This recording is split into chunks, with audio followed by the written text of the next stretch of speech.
আসসালামু আলাইকুম ওয়া রাহমাতুল্লাহি ওয়া বারাকাতুহু নাহমাদুহু ওয়া নুসাল্লি ওয়া নুসাল্লিমু আলা রাসূলিহিল কারীম আম্মা বা'দ ফাআউযু বিল্লাহি মিনাশ শাইতানির রাজীম বিসমিল্লাহির রহমানির রহিম আসা আন ইয়াবআসাকা রাব্বুকা মাকামান মাহমুদা সাদাকাল্লাহু মাওলানাল আযীম ওয়া সাদাকা রাসূলুহুন নবিয়ুল কারীম। সুপ্রিয় দর্শক শ্রোতা, সবাইকে স্বাগত জানাচ্ছি আপনাদের প্রিয় টেলিভিশন চ্যানেল বিজয় টিভির জুমাবারের নিয়মিত আয়োজন পিএইচপি ইসলামের কথায়। আজকের বিষয়বস্তু খুবই চমৎকার এবং মাহাত্ম্যপূর্ণ। নবী করিম সাল্লাল্লাহু আলাইহি সাল্লামের মাহাত্ম্য নিয়ে আমাদের প্রিয় নবী হযরত মুহাম্মদ মুস্তাফা সাল্লাল্লাহু আলাইহি ওয়াসাল্লামকে আল্লাহ পাক হাসরের ময়দানে যেই শ্রেষ্ঠ মর্যাদা দান করবেন সকলের কাছে এবং সেটা প্রকাশ করবেন, সেই বিষয়টা নিয়ে আজ আলোচনা হবে। আজকের বিষয়বস্তু হাসরের ময়দানে প্রিয় নবী সাল্লাল্লাহু আলাইহি ওয়াসাল্লামের মর্যাদা। নবী করিম সাল্লাল্লাহু আলাইহি সাল্লামকে শাফাআতের মর্যাদা দেওয়া হবে এবং নবী করিম সাল্লাল্লাহু আলাইহি ওয়াসাল্লামকে মাকামে মাহমুদ দান করা হবে। হাউজে কাউসারের পানি তিনি পান করাবেন এবং বিভিন্ন জায়গায় নবী করিম সাল্লাল্লাহু আলাইহি সাল্লামকে যেই সকল অধিকার ক্ষমতা আল্লাহ পাক দিবেন, সেগুলো অন্য কাউকে আল্লাহ পাক দিবেন না। এই সকল ক্ষমতা এবং অধিকার নিয়ে আমরা আজ আলোচনা করব প্রিয় নবী সাল্লাল্লাহু আলাইহি ওয়াসাল্লামের হাসরের ময়দানের মর্যাদা। আর এই টপিক নিয়ে বিস্তারিত আলোচনা করবার জন্য আমাদের সাথে রয়েছেন আপনাদের প্রিয় আলোচক, ঢাকার ঐতিহ্যবাহী দ্বীনি শিক্ষা প্রতিষ্ঠান কাদেরিয়া তৈয়বিয়া কামিল মাদ্রাসার সম্মানিত উপাধ্যক্ষ হযরতুল আল্লামা মুফতি আবুল কাসেম মোহাম্মদ ফজলুল হক।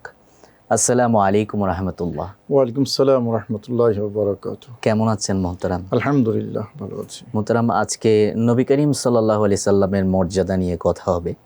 বিশেষ করে হাসরের ময়দানে যে মর্যাদা আল্লাহ পাক আল্লাহর নবীকে যে মর্যাদাগুলো দিবেন, এগুলো মধ্যে প্রথম এবং শ্রেষ্ঠ মর্যাদা কোনটি, সেটি দিয়ে আমরা শুরু করতে চাই। ধন্যবাদ। বিসমিল্লাহির রহমানির রহিম। নাহমাদুহু ওয়া নুসাল্লি ওয়া নুসাল্লিমু আলা হাবিবিহিল কারীম, আম্মা বাদ। সম্মানিত দর্শক শ্রোতা, রাসূল করিম সাল্লাল্লাহু আলাইহি ওয়াসাল্লামের মর্যাদা হাসরের ময়দানে আল্লাহ প্রদত্ত যে সম্মান এবং মর্যাদা নবীকে আল্লাহ দিয়েছেন, জি, এটা বর্ণনা করে আসলে শেষ করার মতো নয়। জি, নবীজি নিজেই সে মর্যাদাগুলোর কথা বলে গেছেন এবং হাসরের ময়দানে দুটো অপশন থাকবে, একটা হলো সম্মান আর একটা অপমান। জি, সম্মান হবে জান্নাতীদের জন্য আর অপমান হবে জাহান্নামীদের জন্য। জি, যাদের জন্য সম্মান হবে তাদের আবার একজন থেকে আরেকজনের বেশি এভাবে ক্লাসিফিকেশন থাকবে। আর এই সম্মানের জায়গায় যিনি সবার উপরে থাকবেন তিনি হবেন আমাদের পেয়ারা নবী রাসূল করিম সাল্লাল্লাহু আলাইহি ওয়াসাল্লাম। এই সর্বমুখী সম্মানে হাসরের ময়দানে যিনি ভূষিত হবেন তিনি আমাদের নবী রহমতুল্লিল আলামিন। সর্বশ্রেষ্ঠ সম্মান বা প্রথম সম্মান বিষয়টি এরকম নয়, প্রতিটা অ্যাঙ্গেলেই নবীজি শ্রেষ্ঠ সম্মানের অধিকারী। প্রতিটা অ্যাঙ্গেল এই জন্য বললাম, মনে করুন হাসরের ময়দানের একটা স্টেপ আছে যে কবর থেকে উঠে হাসরের ময়দানে যাবে। জি, নবীজি বলেছেন আমি সর্বপ্রথম উঠব। হাসরের ময়দানের সাজসজ্জা আরেকটা অপশন। নবীজি বললেন প্রথম আমাকেই জান্নাতি পরিধান পরানো হবে। নবী এবং রসুলগণ আসবেন, ওনারা কোন টার্মিনালে থাকবেন? নবীজি বললেন আমার টার্মিনাল যেটা লেওয়ায় হাম, জি, সবাই আমার টার্মিনালে থাকবে। প্রত্যেক নবী এবং রসুলের পরিচয় হবে আলাদা আলাদা, পৃথক পরিচয় হবে, উম্মত হবে। নবীজি বলেছেন আমার টার্মিনালে বা লেওয়ায় হামদের ছায়াতলে সবাই থাকবে, সবাই তটস্থ থাকবে, ভয়ের মধ্যে থাকবে। নবীজি বললেন সেই মুহূর্তে আমি হব তাদের সুসংবাদদাতা। অর্থাৎ প্রতিটা অপশনে, প্রতিটা অ্যাঙ্গেলে শ্রেষ্ঠ মর্যাদা এবং অনন্য মর্যাদা দেওয়া হবে রাসূল করিম সাল্লাল্লাহু আলাইহি ওয়াসাল্লামকে। তো এখান থেকে বাছাই করে, যেটা আগে বলেছি এগুলো আলোচনা করে শেষ করার মতো নয়, যেটা বেশি আমরা পরিচিত এবং জানি সেটা হলো রাসূল করিম সাল্লাল্লাহু আলাইহি ওয়াসাল্লামের মাকামে মাহমুদ। মাকামে মাহমুদ, জি। এই মাকামে মাহমুদটা এটা এমন একটা মাকাম এটার কথা তো কোরআন মাজিদেও এসেছে। সূরা বনী ইসরাঈলে জি। আছে, আসা আন ইয়াবআসাকা রাব্বুকা মাকামান মাহমুদা। আল্লাহ বলেছেন অচিরেই আল্লাহ পাক রব্বুল আলামিন রাসূল করিম সাল্লাল্লাহু আলাইহি ওয়াসাল্লামকে মাকামে মাহমুদের মর্যাদা দেবেন, মাকামে মাহমুদে নবীকে প্রেরণ করবেন। এই যে মাকামে মাহমুদ, এটা কি? দুইটা তাফসীর আছে, সহজ প্রথম এবং অধিকতর বর্ণনায় সমৃদ্ধ তাফসীরটা হলো হিয়া শাফাআহ, শাফাআত, মাকামে মাহমুদ মানে শাফাআত, সুপারিশ। সুপারিশ। তবে মাকামে মাহমুদ শব্দটা যদি আমরা আক্ষরিক অর্থ যদি একটু ভাবি, তাহলে আমরা দেখব মাকাম মানে অবস্থানের জায়গা, অবস্থান স্থল, আর মাহমুদ মানে প্রশংসিত, যেই জায়গা অধিকতর প্রশংসিত, এটা হলো মাকামে মাহমুদ। এখন পেয়ারা নবী রসুল করিম সাল্লাল্লাহু আলাইহি ওয়াসাল্লামকে আল্লাহ এমন একটা চেয়ার, এমন একটা আসন নবীজিকে সেখানে দেবেন যেটা প্রশংসিত। তো এটার এই নাম কেন? হাদিসের মধ্যে যেমন আসছে যে ইয়াগবিতুহুল আউয়ালুনা ওয়াল আখিরুন, অন্য রাওয়ায়াতে এসছে যে ইয়াহমাদুহুল আউয়ালুনা ওয়াল আখিরুন, অর্থাৎ ওই জায়গায় পেয়ারা নবী রসুল করিম সাল্লাল্লাহু আলাইহি ওয়াসাল্লাম যখন অবস্থান গ্রহণ করবেন, তখন নবীজির এই মর্যাদা দেখে পূর্বের এবং পরের সবাই ঈর্ষান্বিত হবে। এত মর্যাদা, এত ফজিলত, এত সম্মান। এবং অন্য বর্ণনা এসেছে, দুটোই অথেন্টিক বর্ণনা, নবীজি বলেছেন যে ওই পর্যায়ে, ওই মাকামে যখন আমি অধিষ্ঠিত হব, তখন পূর্বের পরের সকল সৃষ্টি পেয়ারা নবী রাসূল করিম সাল্লাল্লাহু আলাইহি ওয়াসাল্লামের প্রশংসা করবে, সম্মানজনক প্রশংসা করবে নবীজির। তো প্রশংসা আরবি হলো হামদ। ওই জায়গায় নবী বসার পরে সবাই প্রশংসা করবেন বলেই ওই জায়গার নাম হলো মাকামে মাহমুদ, প্রশংসার জায়গা। জি। এবং এই প্রশংসাটা সবার মুখে থাকবে, সবাই মানে সকল সৃষ্টি জগৎ, জিন ইনসান। পৃথিবীর মধ্যে কেউ নবীকে সম্মান দিয়ে কথা বলে, কেউ সম্মান দিয়ে কথা বলে না, কিন্তু হাশরের ময়দানে সবাই, কেউ বাদ থাকবে না, সবাই রসুল করিম সাল্লাল্লাহু আলাইহি ওয়াসাল্লামের মর্যাদা, সম্মান বর্ণনা করতে বাধ্য হবে সেই জায়গাটায়। মোহতারাম, নবী করিম সাল্লাল্লাহু আলাইহি সাল্লামকে এই যে সবাই সম্মান করবে, সম্মানের এই যে সার্বজনীনতা, এটা নিয়ে আপনার কাছে আমরা আরও বিস্তারিত শুনবো। আমাদের একটা বিরতিতে যাবার সময় হয়ে গেছে। সুপ্রিয় দর্শক, যাচ্ছি ছোট্ট একটা বিরতিতে, ফিরে আসছি অল্প কিছুক্ষণের মধ্যে। দেখতে থাকুন আপনাদের প্রিয় টেলিভিশন চ্যানেল বিজয় টিভি।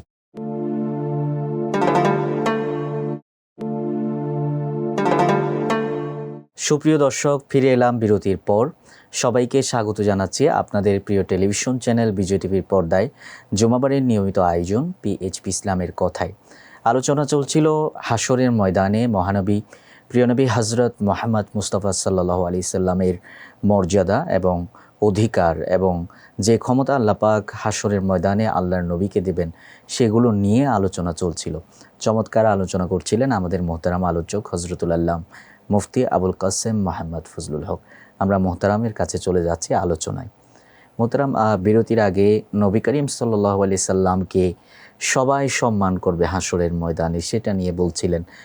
সেই সবার মধ্যে আম্বিয়া ইকরাম থাকবেন কিনা, শুহাদা ইকরাম, সিদ্দিকিন, সালেহিন, ওনারাও থাকবেন কিনা? নিশ্চয়ই থাকবেন, কারণ নবী এবং রসুলদের নবীও আমাদের পেয়ারা নবী রসুল করিম সাল্লাল্লাহু আলাইহি ওয়াসাল্লাম। এবং নবীজি সে কারণে বলেছেন, আদম ফামান দুনাহু তাহতা লিওয়া ইয়াউমুল কিয়ামত ওয়ালা ফখর। আদম থেকে শুরু করে তার পরবর্তী সবাই, সকল নবী এবং রসুল আমার সামিয়ানার নিচে অবস্থান গ্রহণ করবে। এবং নবীজির একটা নাম হাশের আছে, হাশের। জি। নবীজি বলেছেন ইউহশারুন নাসু তাহতা কদমাইয়া, অর্থাৎ মানুষ সবাই আমার কদমে এসে, মানে আমার কদমের কাছে এসে একত্রিত হবে, জড়ো হবে। হাশরের ময়দানে বলতে গেলে সম্মান জানানোটাকে সেন্ট্রালাইজ করা হবে একটা জায়গায়। জি, এমন একটা পরিস্থিতি হবে যে সবার দৃষ্টি এক জায়গায় থাকবে, সবার সম্মান শ্রদ্ধা এক জায়গায় থাকবে। কারণ আমরা তো হাদিসটা জানি, সবাই হযরত আদমের কাছে গিয়ে সাহায্য চাইবে। আদম বলবে না নোহের কাছে যাও, নোহ বলবে না ইব্রাহিমের কাছে যাও, ইব্রাহিম বলবে না মুসার কাছে যাও, মুসা বলবে না ঈসার কাছে যাও, ঈসা আলাইহিস সালাম বলবেন না তোমরা রসুল করিম সাল্লাল্লাহু আলাইহি ওয়াসাল্লাম মুহাম্মদ রাসূলুল্লাহ সাল্লাল্লাহু আলাইহি ওয়াসাল্লামের কাছে যাও। তাহলে যাওয়াটাকে সেন্ট্রালাইজ করা হচ্ছে, জি, সাহায্য চাওয়াটাকে সেন্ট্রালাইজ করা হচ্ছে, সম্মান দেয়াটাকে সেন্ট্রালাইজ করা হচ্ছে। সবাই বলবেন লাস্তু লাহা, আমি পারবো না। নবীজি বলবেন না না লাহা, আমি পারবো। তাহলে সবাইকে পারবো না বলে সবার কি বলবো অপারগতাটাকে স্টাবলিশড করে নবীজির পারঙ্গমতাটাকে স্টাবলিশড করা হবে। সবাইকে এক জায়গায় নিয়ে আসা হবে নবীজির লাওয়ায়ে হামদের নিচে। সবার দৃষ্টি থাকবে, সবার প্রশংসা এক জায়গায়, সবার সাহায্য প্রার্থনা এক জায়গায়, সবার শাফাতের অনুমতি এক জায়গায়। হ্যাঁ, তাহলে হাশরের ময়দানের সম্মানটাকে, মানে সৃষ্টির জন্য যেই সম্মান, নিশ্চয়ই নবী এবং রসুল আপন আপন জায়গায় সম্মানিত, কিন্তু ওই টাইমটায় সম্মানটাকে সেন্ট্রালাইজ করে একটা জায়গায় এটাকে একীভূত করা হবে, সেটা হলো মুহাম্মদুর রাসূলুল্লাহ সাল্লাল্লাহু আলাইহি ওয়াসাল্লাম। এবং ওই যে বললাম সকল অ্যাঙ্গেলে সম্মান পেয়ারা নবীর কাছে, সকল অ্যাঙ্গেলে। সবাই নাফসি নাফসি বলবে, একজন বলবেন উম্মতি উম্মতি, উম্মতি উম্মতি। সবাই পারবো না বলবেন, একজন বলবেন আমি পারবো। সুবহানাল্লাহ। সবাই সাহায্য প্রার্থনা এক জায়গায়। আলা হযরত বড় সুন্দর করে একটা কবিতা বলেছেন, বড় সুন্দর করে। যখন নবীজির আখেরাতের এই মর্যাদাগুলো যখন আমরা হাদিস শরীফ থেকে একটা একটা পড়ি, তখন মনে হয় যে আসলে এটাই উদ্দেশ্য। আলা হযরত বলেছেন যে ফকত ইতনা মকসদ হে ইনইকাদ মাহশর কি कि तेरी शान महबूबियत देखाने वाली है। সুবহানাল্লাহ। অর্থাৎ হাশরের ময়দানটাকে এই যে আয়োজন, ইনইকাদ, জি, হাশরের এই আয়োজনটা, ইয়া রাসূলুল্লাহ আপনার মর্যাদা দেখে, মানে আল্লাহ আপনাকে এত মর্যাদা দেবেন হাশরের ময়দানে, তো এই মর্যাদাগুলো সেন্ট্রালাইজ করা দেখে আমাদের তো মনে হয় যে হাশরের ময়দান আয়োজনের উদ্দেশ্যটাই হলো আপনার সম্মানের প্রদর্শনী দেওয়া। সুবহানাল্লাহ। যে আল্লাহ আপনাকে সম্মান কতটুকু দিয়েছেন, এটা সৃষ্টিকে দেখানোই উদ্দেশ্য।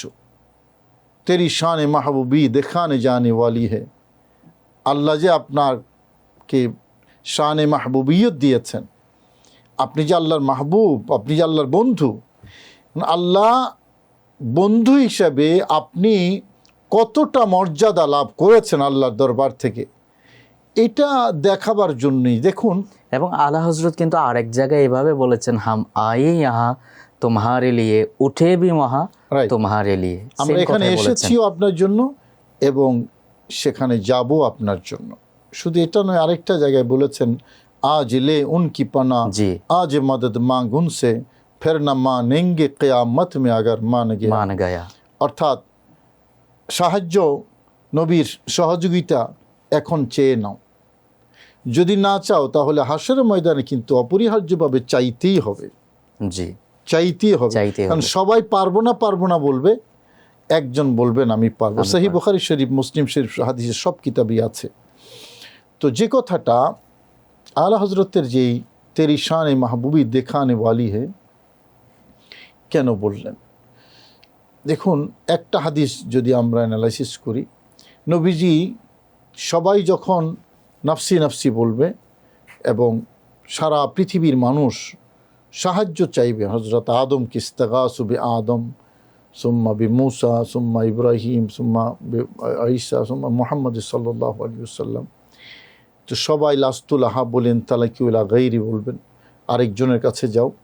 নবীজির কাছে আসার পরে নবীজি সেজদায় লুটিয়ে পড়বেন, আল্লাহর এমন প্রশংসা সেদিন এলহাম হবে নবীজির কাছে, যেই প্রশংসা ইতিপূর্বে কখনো কেউ করেনি এবং এর পরেও কেউ করবে না, এরকম কিছু প্রশংসা বাণী রসুল করিম সাল্লাল্লাহু আলাইহি ওয়াসাল্লামের কাছে আল্লাহ এলহাম দেবেন। এই প্রশংসা করে পেয়ারা নবী আল্লাহকে খুশি করবেন, আল্লাহ খুশি হয়ে যাবেন। মোহতারাম, ওই আরেকটা তাফসিরের কথা আপনি বলেছিলেন যখন মাকামে মাহমুদের আমি আসছি সেই জায়গায় আসছি, ওই ব্যাখ্যাটা বলুন। ওই জায়গায় আসছি। এখন নবীজি সেজদায় পড়ে আল্লাহ যখন খুশি হবেন বলবেন, ইয়া মুহাম্মদু ইরফা রাসাক ওয়াসাল তোতা ওয়াসমা ওয়াকুল তুসমা ওয়াসফা তুশাফা। ইয়া রাসূলুল্লাহ, আপনি মাথা তোলেন, আপনি চান দেয়া হবে, বলেন শোনা হবে, আপনি শাফাত করেন সুপারিশ কবুল করা হবে। এবার নবীজি বলবেন যে উম্মতি উম্মতি, তখন আল্লাহ বলবেন যে আপনি যান, জাহান্নামে যারা চলে গেছে ঈমান আছে তাদেরকে বের করে নিয়ে আসেন এবং জান্নাতে পাঠিয়ে দেন বের করে। কতটুকু? প্রথমে বলবেন যে একটা দানা, যেমন খেজুরের দানা বা সোলা বুটের মতো ঈমানও যদি কারো কলবে থাকে তাদেরকে বের করে নিয়ে আসেন। নবীজি বের করে নিয়ে আসবেন, আবার আসবেন। এবার আল্লাহ বলবেন যে সরিষা দানা পরিমাণ ঈমানও যদি কারো অন্তরে থাকে তাদেরকে আপনি জাহান্নাম থেকে বের করে নিয়ে আসেন, জান্নাতে পৌঁছে দেন। আমি সংক্ষেপ করে বলছি।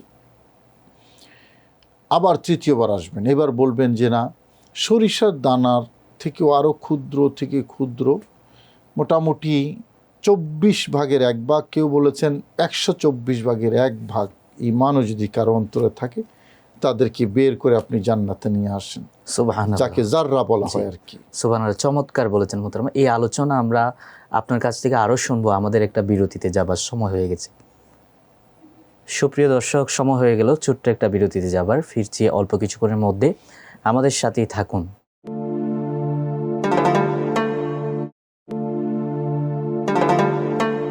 ফিরে এলাম বিরতির পর। সবাইকে আবারও স্বাগত জানাচ্ছি আপনাদের প্রিয় টেলিভিশন চ্যানেল বিজয় টিভির পর্দায় জুমাবাড়ির নিয়মিত আয়োজন পিএইচপি ইসলামের কথায়। সুপ্রিয় দর্শক, আজকে আলোচনা চলছিল নবী করিম সাল্লাল্লাহু আলাইহি ওয়াসাল্লামের হাসরের ময়দানের মর্যাদা, এই টপিকের উপর, এবং চমৎকার আলোচনা করছিলেন মোহতারাম আলোচক। আমরা মোহতারাম আলোচকের কাছে চলে যাচ্ছি বিস্তারিত আলোচনা শুনবার জন্য, বাকি আলোচনা। মোহতারাম, বিরতির আগে আপনি নবী করিম সাল্লাল্লাহু আলাইহি সাল্লামের শাফাতের কথা বলেছেন এবং হাদিস বলেছেন, যার অন্তরে সর্ষের দানা পরিমাণ ঈমান থাকবে, আল্লাহ রসুল তাকে পর্যন্ত জাহান্নাম থেকে মুক্ত করে জান্নাতে নিয়ে আসবেন। তো এটা হচ্ছে শাফাআত। এছাড়া আরেকটা ব্যাখ্যা বলেছেন মাকামে মাহমুদের, দুটা ব্যাখ্যা। দ্বিতীয় ব্যাখ্যাটা কি ছিল? আমি দ্বিতীয় ব্যাখ্যাটা বলবো। জি, এই জায়গাটা যেটা আমি শেষ করতে চাই সেটা হলো, নবীজি উম্মতকে জাহান্নাম থেকে মুক্ত করে আনবেন, আল্লাহ বলবেন আপনি যান, বের করে নিয়ে আসেন। এখানে প্রশ্ন জাগে যে মানুষের জাহান্নাম থেকে মুক্তি যদি উদ্দেশ্য হয়, জাহান্নাম থেকে মুক্তি যদি উদ্দেশ্য হয়, আল্লাহ পাক রব্বুল আলামিন তো কুন ফায়াকুনের মালিক। আল্লাহ কুন বললে ফায়াকুন হয়ে যায়। জি, আল্লাহ ইশারা দিলে তো ওই নির্দিষ্ট ক্রাইটেরিয়ার ব্যক্তিরা জাহান্নাম থেকে মুক্ত হয়ে জান্নাতে চলে আসবেন। এটা তো আল্লাহর জন্য কোনো ব্যাপারই না, বাস আল্লাহ ইচ্ছা করলে সেটা হয়ে যায়। এখানে প্রশ্ন জাগে, নবীকে কেন পাঠাইলেন? নবীকে বললেন আপনি যান, বের করে আনেন। উদ্দেশ্যটা কি? মুক্তি নাকি বের করে আনার প্রদর্শনী দেয়া? সুবহানাল্লাহ। আল্লাহ ইচ্ছা করলে রহমতের অবস্থা, মানে আল্লাহ রাহিমও হতে পারেন এবং রাহিমের জলওয়া দেখাতে পারেন। সেখানে আবার নবীর সেজদা পাইয়া, আবার নবীর প্রশংসা পাইয়া আল্লাহ খুশি হচ্ছেন। উদ্দেশ্যটা কি? আবার সেই প্রশংসার বাণী আল্লাহই ইলহাম করতেছেন, মূসাকে নয়, ঈসাকে নয়, ইব্রাহিমকে নয়, আমাদের নবীকে ইলহাম করছেন, নবীকে সেজদায় পাঠালেন। কারণটা কি? আলা হযরত যে কথাটা বলেছেন, এটাই আমার কাছে খুব রহস্য মনে হয় হাসরের ময়দানে। যে আল্লাহ তো নিজে ইশারা দিলে বের হয়ে আসে তারা জাহান্নাম থেকে। নবীকে পাঠানো উদ্দেশ্য হলো যে আমার পেয়ারা নবীকে আমি মর্যাদা দিয়েছি, নবী গিয়ে তোমরা বের হয়ে আসবে, মানে নবীর মাধ্যমে তোমরা বের হয়ে আসবে। জি, বাস सिर्फ इतना मकसद है इन इक़ाद महशर की कि तेरी शान महबूबी দেখাই जाने वाली है। আপনার শান মাহবুবিয়ত যেটা, এটা প্রদর্শনী, এটা দেখানোই হলো হাসরের ময়দান আয়োজনের উদ্দেশ্য। এই হাদিসের এই বাণীগুলো, এই বাক্যগুলো দেখলে আমাদের কিন্তু সেটাই দৃঢ় বদ্ধমূল বিশ্বাস যে আমাদের পেয়ারা নবী রসুল করিম সাল্লাল্লাহু আলাইহি ওয়াসাল্লামের যে মর্যাদা, এটাকে দেখাবার জন্যই হাসরের এই আয়োজন। আরেকটা যে বিষয় মাকামে মাহমুদের অর্থ, এটা থেকেও একই বিশ্বাস আমাদের, জি, ওটা আরও গুরুত্বপূর্ণ। এবং মাকামে মাহমুদের একটা তো বললাম শাফাত অর্থ, আরেকটা হলো হাসরের ময়দানের একটা পর্যায়ে আল্লাহ পাক রব্বুল আলামিন আহকামুল হাকিমিন আরশের উপরে পেয়ারা নবী রসুল করিম সাল্লাল্লাহু আলাইহি ওয়াসাল্লামকে একটা কুরসির মধ্যে বসাবেন। সুবহানাল্লাহ। এটা আরশের উপরে একটা কুরসির মধ্যে বসাবেন। এবং কোন কোন বর্ণনা আছে আল্লাহ পাক রব্বুল আলামিন আহকামুল হাকিমিনের পাশে আল্লাহ নবীকে বসাবেন। এখন আল্লাহর কোনো আকৃতি আমরা কল্পনা করব না, আমরা বলবো না। আল্লাহ আছেন, আগে ছিলেন, এখনও আছেন, অনন্তকাল থাকবেন। আল্লাহর শুরু এবং শেষ নেই। আল্লাহ কিভাবে আসবেন, কিভাবে থাকবেন, এটা আল্লাহর শায়ানে শান। যেভাবে আল্লাহ যেভাবে থাকবেন, যেভাবে থাকলে আল্লাহর ইজ্জত রক্ষা হয় বা আল্লাহর শান, আল্লাহ সেভাবে থাকবেন। আমাদের ওটা আলোচ্য বিষয় নয়, এবং ওই জায়গায় যাওয়া আমাদের চিন্তা গবেষণা জ্ঞানের বাহিরে, আমরা পারবো না। যতটুকু এসেছে যে ইউজলিসুহু মাহু আলা শরীরিহি, এটা কার বর্ণনা? ইমাম মুজাহিদ সূত্রে আব্দুল ইবনে আব্বাসের বর্ণনা। ইমাম মুজাহিদ হলেন তাবেঈদের মধ্যে শ্রেষ্ঠতম মুফাসসির, জি, আর আব্দুল ইবনে আব্বাস হলেন সাহাবীদের মধ্যে শ্রেষ্ঠ মুফাসসির। তরজুমানুল কোরআন যাকে বলা হয়, কোরআনের ভাষ্যকার। আব্দুল ইবনে আব্বাস থেকে ইমাম মুজাহিদ ছাত্র, তাবেঈদের মধ্যে শ্রেষ্ঠতম মুফাসসির। ওনার তাফসীর হলো যে ইউজলিসুহু মাআহু আলা সরীরিহি, আল্লাহ পাক রব্বুল আলামিন তার সাথে পেয়ারা নবী রসুল করিম সাল্লাল্লাহু আলাইহি ওয়াসাল্লামকে আসনে বসাবেন। কেন বসাবেন, কি কারণে বসাবেন? অন্য কারোর জন্য তো সেই মর্যাদা নাই। ওই একই কথা বললাম যে পেয়ারা নবী রসুল করিম সাল্লামের শান দেখানোর জন্যই আল্লাহ পাক রব্বুল আলামিন হাসরের ময়দানটা সাজাবেন। ওই জায়গায় আর দ্বিতীয় কেউ নেই, আমাদের পেয়ারা নবী রাসূল করিম সাল্লাল্লাহু আলাইহি ওয়াসাল্লাম। এবং এই যে বর্ণনাটা আমি বললাম, এটা নিয়ে আমার দীর্ঘ 2 বছরের অনুসন্ধানী গবেষণা আছে এই আয়াতের দ্বিতীয় তাফসীরটা নিয়ে। আপনার ইমাম ইবনে বাত্তাহ পৃথক একটা কিতাব লিখেছেন এটার উপরে। এবং ইমাম আবু আসিম সহ যারাই আকীদার কিতাব লিখেছেন এবং যারাই সুন্নাহর কিতাব লিখেছেন, তারা কেউ না কেউ এই জায়গাটা টাচ করেছেন যে আল্লাহ পাক রব্বুল আলামিন আরশের উপরে একটা আসনে পেয়ারা নবী রাসূল করিম সাল্লাল্লাহু আলাইহি ওয়াসাল্লামকে বসাবেন। এবং এটা শুধু ইমাম মুজাহিদ থেকে নয়, এটা হজরতে আব্দুল ইবনে সালাম আরেকজন সাহাবী, ওনার থেকে ওই বর্ণনাটি এসেছে। এবং আশ্চর্যের বিষয় হলো ইবনে তাইমিয়াও এই কথার স্বীকৃতি দিতে বাধ্য হয়েছে। যদিও ইবনে তাইমিয়ার উদ্দেশ্য আরেকটা, কারণ ইবনে তাইমিয়া তো মুজাসসামা কল্পনা করে, বিশ্বাস করে। তো এটাতে তার মতলবটা খারাপ, আকারবাদী দেহবাদী একটা আকীদা তার আছে। তো দেহবাদী আকীদার প্রতিষ্ঠা করার জন্য হয়তো এই মতলবে এটাকে স্বীকার করেছে, কিন্তু স্বীকৃতি দিতে বাধ্য হয়েছে। মতলব এই পয়েন্টটা নিয়ে আমরা আরও বিস্তারিত শুনবো আপনার কাছে। আমাদেরকে একটা বিরতিতে যেতে হচ্ছে, সময় হয়ে গেছে বিরতিতে। সুপ্রিয় দর্শক, সময় হয়ে গেল বিরতিতে যাবার। আমরা অল্প কিছুক্ষণের মধ্যে ফিরে আসব। আপনারা দেখতে থাকুন আপনাদের প্রিয় টেলিভিশন চ্যানেল বিজয় টিভির পর্দায়।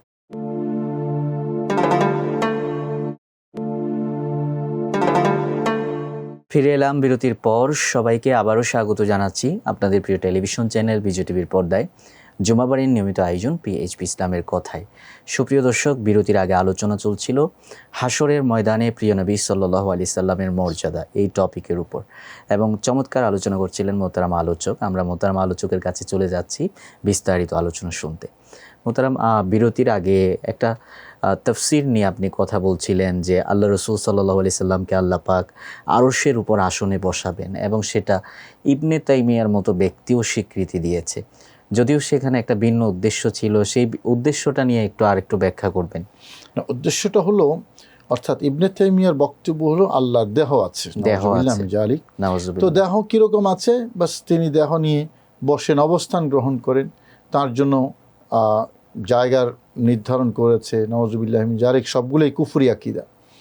তো এখন তাফসীরটা যখন এই যে আল্লাহর পাশে বসাবেন, তাহলে আল্লাহর পাশ বোঝা যায়, পাশ, এটা প্রকারান্তরে তার ওই যে মানে ভুল আকীদা, দূষিত আকীদা, এটাকে প্রমোট করছে। সে কারণে এটাকে প্রমোট করার জন্যই এই আব্দুল ইবনে আব্বাস এবং ইমাম মুজাহিদের এই তাফসীরটা সে লুফে নিয়েছে। কিন্তু বিষয়টা এরকম নয়, সে যেরকম ধারণা করেছে। আমাদের বক্তব্য, আহলে সুন্নাত ওয়াল জামাতের বক্তব্য, ইসলামের বক্তব্য হলো আল্লাহ পাক রব্বুল আলামিন নবীকে আরশে বসাবেন, জি, এবং আল্লাহর সাথে বসাবেন। এবং এই সাথের অর্থ কি? এই সাথের অর্থ ইন্নাল্লাহ মা সাবিরিনের মতো, আল্লাহ ধৈর্যশীলদের সাথে আছেন। জি, এখানে সাথে অর্থ যা, ওখানেও সাথে অর্থ তাই।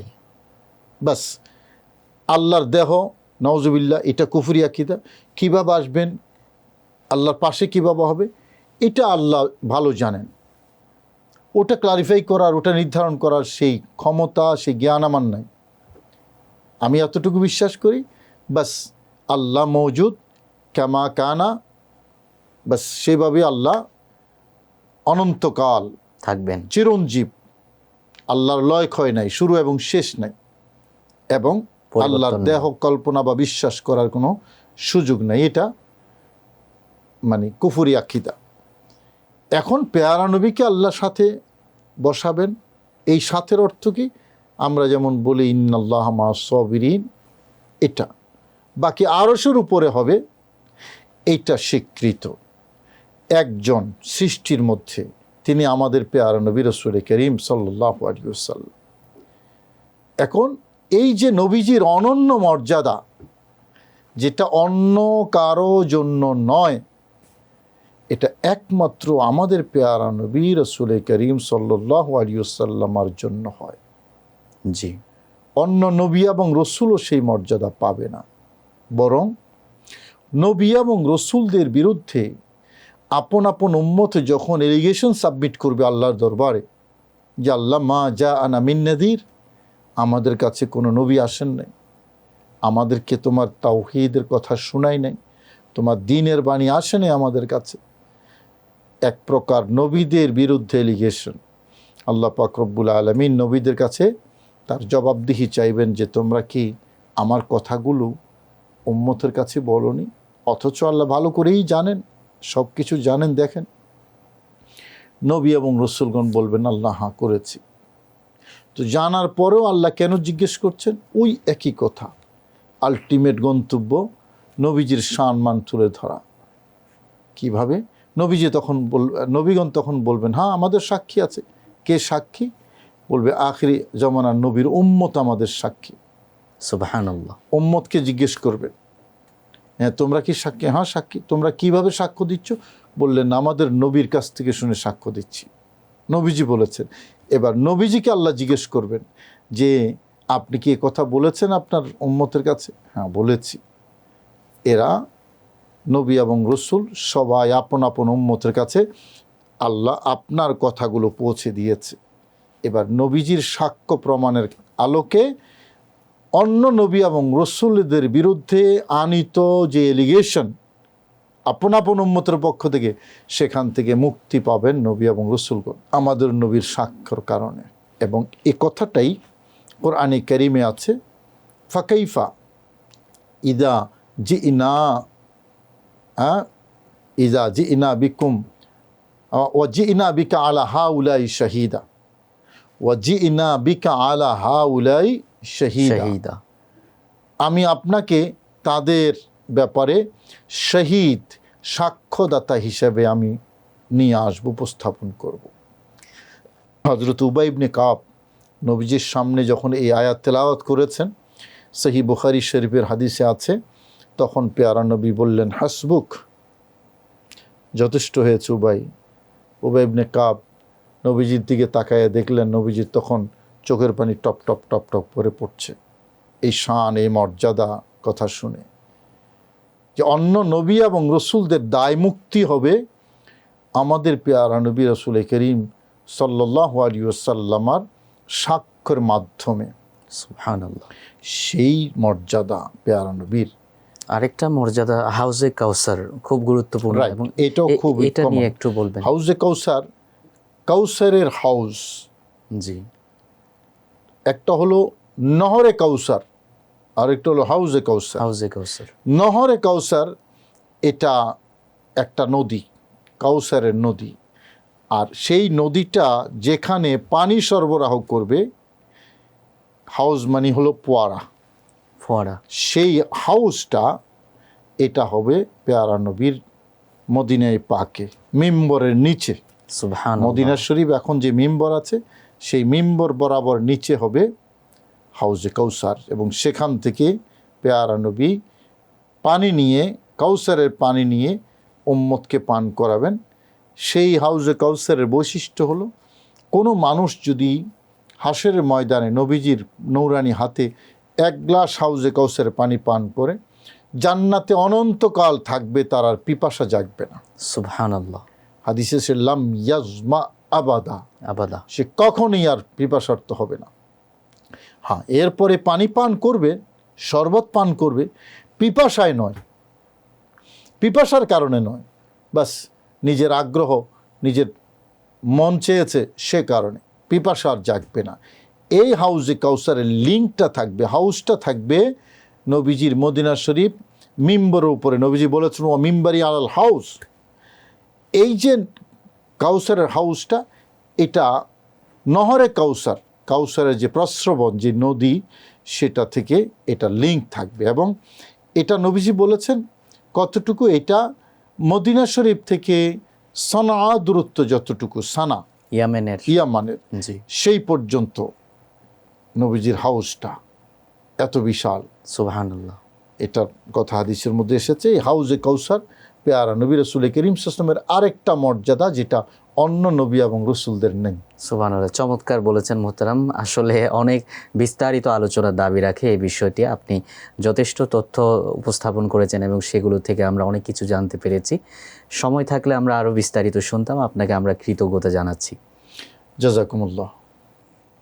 সুপ্রিয় দর্শক, দেখতে দেখতে আমরা অনুষ্ঠানের একেবারেই শেষ পর্যায়ে চলে এসেছি। আজকের বিষয়বস্তু ছিল হাশরের ময়দানে প্রিয় নবী সাল্লাল্লাহু আলাইহি ওয়াসাল্লামের মর্যাদা, এবং চমৎকার আলোচনা করছিলেন মোহতারাম আলোচক। সর্বশেষ সেই কথাই বলবো যেটি মোহতারাম আলোচক উল্লেখ করেছেন, বিশ্ববিখ্যাত কবি আলা হজরত রহমতুল্লাহ আলাইহির কবিতায় যেটি এসেছে, যে প্রিয় নবী সাল্লাল্লাহু আলাইহি সাল্লামের শান, মান, রুতবা এগুলো দেখানোই হচ্ছে আল্লাহ পাকের হাশরের ময়দানের মূল উপলক্ষ, এবং আল্লাহ পাক সেভাবেই সাজিয়েছেন, সাজাবেন আমাদের সামনে, সবার সামনে আল্লাহ পাক আরশের মধ্যে নবী করিম সাল্লাল্লাহু আলাইহি সাল্লামকে বসাবেন। সুতরাং নবী করিম সাল্লাল্লাহু আলাইহি সাল্লামের প্রতি আমাদের ভালোবাসা, সম্মান, তাজিম সেই রকম হওয়া উচিত যে রকম আল্লাহ পাক এবং নবী করিম সাল্লাল্লাহু আলাইহি সাল্লাম বর্ণনা করেছেন। আমাদের সকলকে প্রিয় নবী সাল্লাল্লাহু আলাইহি সাল্লামকে ভালোবাসার তৌফিক দিন, এই প্রত্যাশা রেখে আমরা আজকের মতো বিদায় নিচ্ছি। সকলে ভালো থাকবেন, সুস্থ থাকবেন। দেখা হবে আগামী পর্বে। আজ এ পর্যন্তই। আল্লাহ হাফেজ। আসসালামু আলাইকুম ওয়া রাহমাতুল্লাহি ওয়া বারাকাতুহু।